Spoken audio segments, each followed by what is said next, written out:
Produsen yang paling besar di dunia saat ini adalah Honda. Honda berhasil mendominasi pasar dunia selama bertahun-tahun. Menariknya, walaupun bertahun-tahun Honda berhasil menjadi produsen yang menjual motor paling banyak di dunia, namun tidak di semua negara Honda bisa mendominasi. Misalnya di Malaysia. Di Malaysia, Honda ada di peringkat 2 di bawah Yamaha. Ini cukup unik sih buat sebagian orang Indonesia, karena di Indonesia sendiri, Honda bisa menguasai pasar lebih dari 75%. Yang berarti dominasi Honda benar-benar luar biasa. Uniknya adalah, dominasi Honda ini bisa terjadi bukan karena Honda adalah produsen pertama yang masuk ke Indonesia.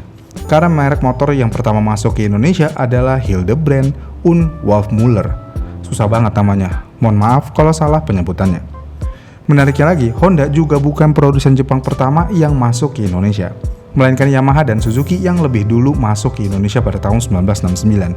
Kemudian Honda baru masuk di tahun 1971. Tapi, walaupun telat masuk, Honda bisa melesat naik dan dicintai oleh pasar Indonesia. Dan hal tersebut terjadi sampai saat ini. Alasannya sederhana. Ketika Honda bermain di pasar Indonesia, Honda memiliki motor yang menarik secara desain, fungsi, dan performa. Apalagi di tahun 90 atau 2000-an awal.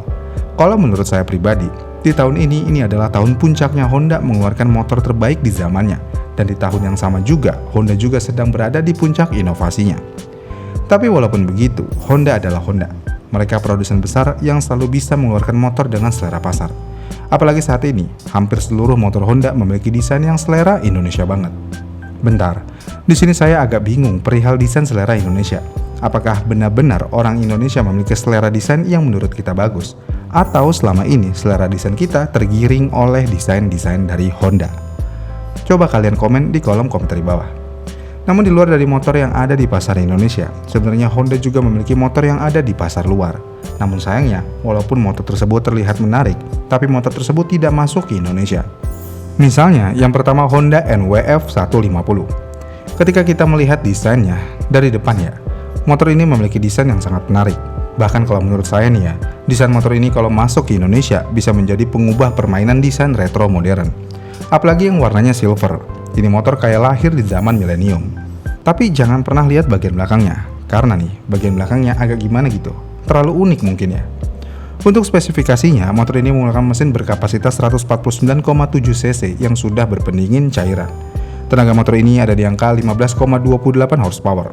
Lucunya adalah, tenaga ini lebih besar daripada Honda Stylo 160, yang mana Stylo hanya punya tenaga di 15,1 horsepower. Kenapa bisa? Jawabannya di teknologi mesinnya yang cukup baru. Desainnya udah oke, cc-nya juga udah memenuhi kriteria pasar Indonesia. Tapi kenapa motor ini tidak masuk ke Indonesia? Jawabannya motor ini adalah motor eksklusif untuk pasar Cina. Dan hal ini bisa kita lihat dari kode motornya, yang mana kalau motor Honda memiliki kode NWF atau NWG, biasanya hanya untuk pasar Cina. Kemudian motor kedua ada Honda Airblade 160. Ya, ini adalah motor idaman fans Honda. Buat kalian fans Honda tapi nggak suka PCX, apalagi Vario 160 Evo yang decknya masih rata, Honda Airblade adalah jawabannya sebenarnya buat kalian. Karena motor ini memiliki desain yang sporty, dan yang pasti punya punuk tengah.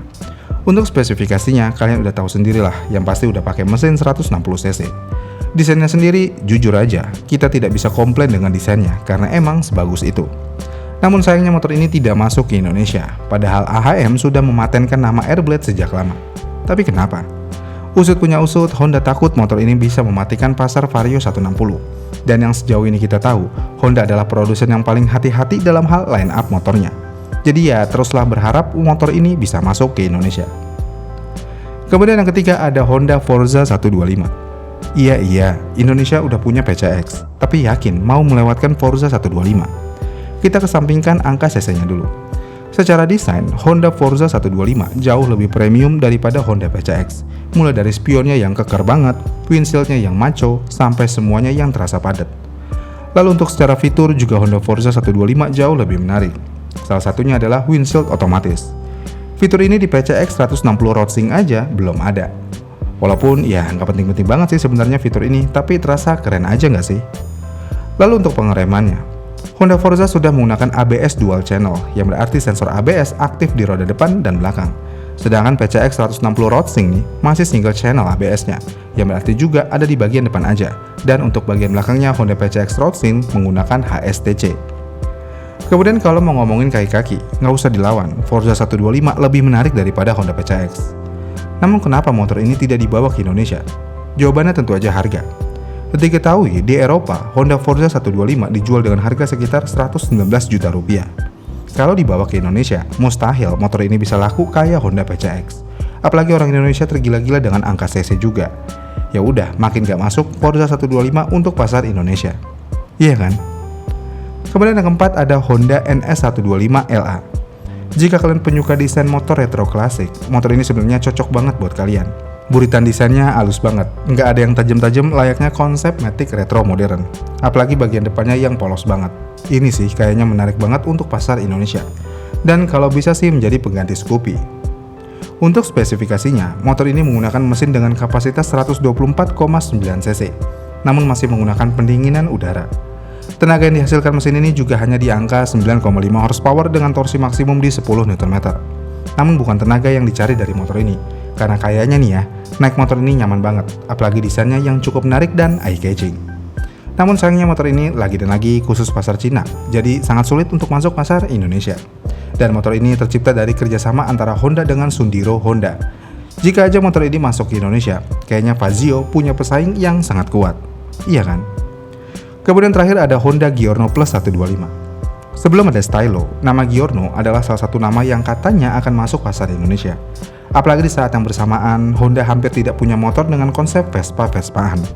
Namun sayangnya Honda Giorno Plus tidak pernah masuk ke Indonesia sampai saat ini. Malah Honda Indonesia mengeluarkan Stylo.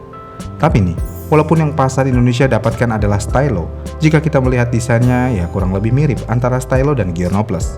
Lagi pula Stylo bisa dibilang versi penyempurna dari Giorno Plus.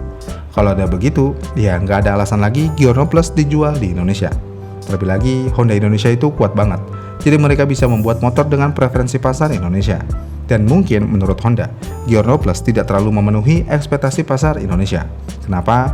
Ya karena di Indonesia, angka cc aja adalah segalanya. Iya kan? Itu adalah 5 motor Honda yang bagus tapi sayangnya tidak masuk ke Indonesia.